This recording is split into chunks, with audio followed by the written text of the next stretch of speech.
Olá, amados irmãos e irmãs. O tempo passa e com ele nós também passamos. E assim já estamos passando da metade do mês de setembro, o 9º mês do ano, mês do qual a igreja aqui no Brasil celebra o mês da Bíblia.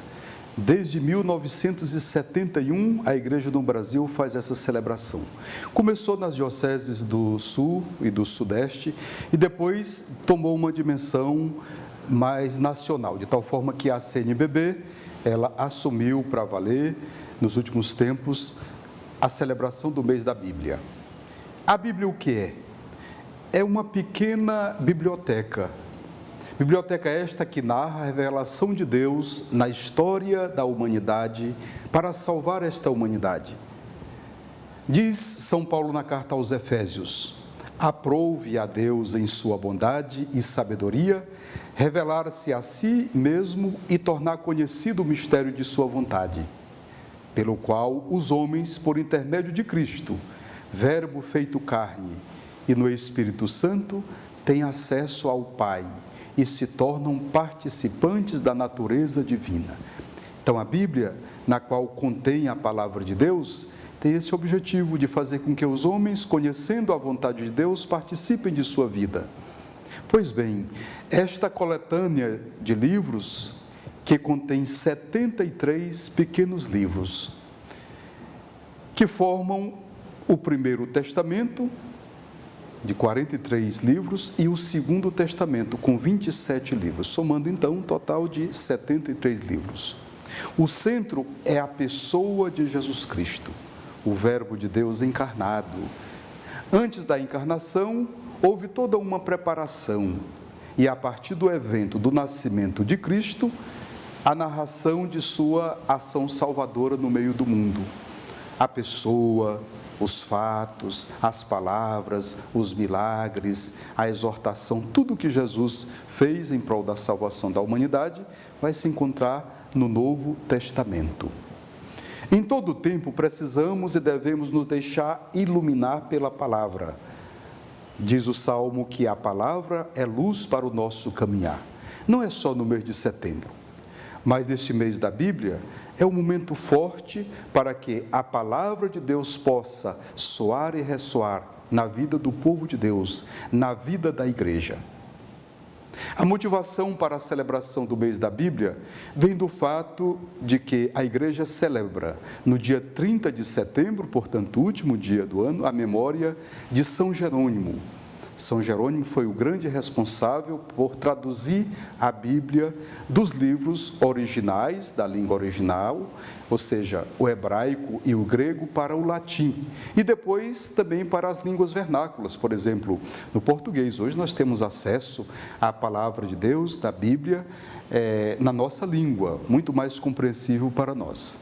Este ano de 2016, a igreja propõe como objeto de estudo o livro do profeta Miqueias, com o tema "Para que nele nossos povos tenham vida", e o lema é praticar a justiça, amar a misericórdia e caminhar com Deus.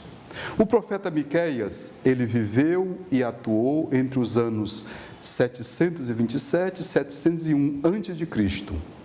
Seu nome tem a origem em um termo hebraico que significa "quem é como Deus", assim como o nome do arcanjo Miguel. É o mesmo nome, Miguel, Miqueias.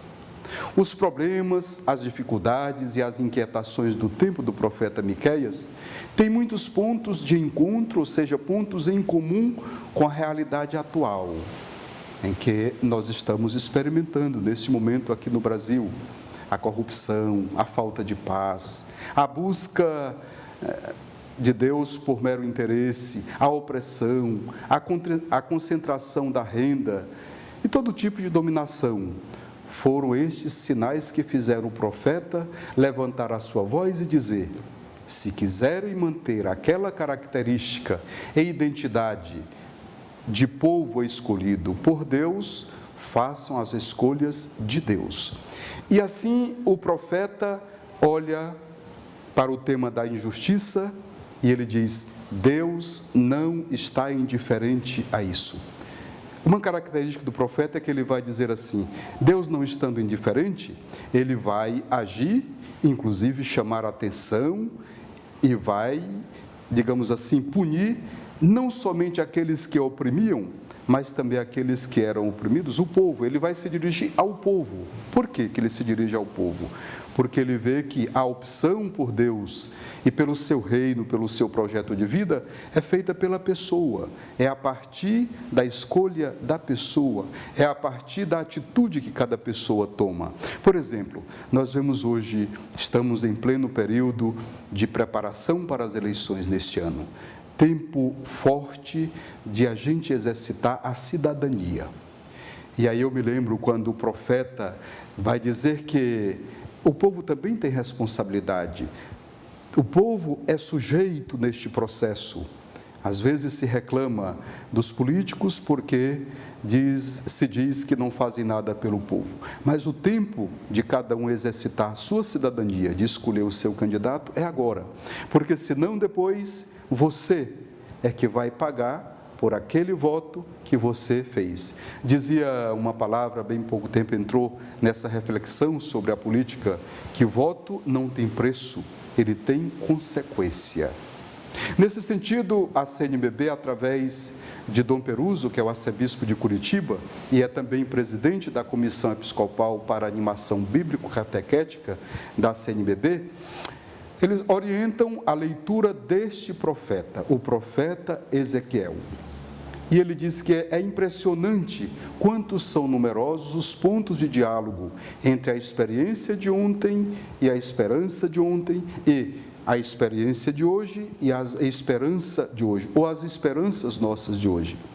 A palavra de Deus é luz para o nosso caminhar.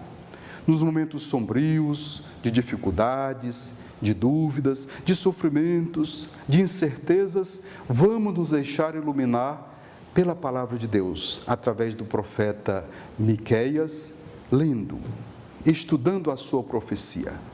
Que o Espírito Santo nos ilumine e nos guie.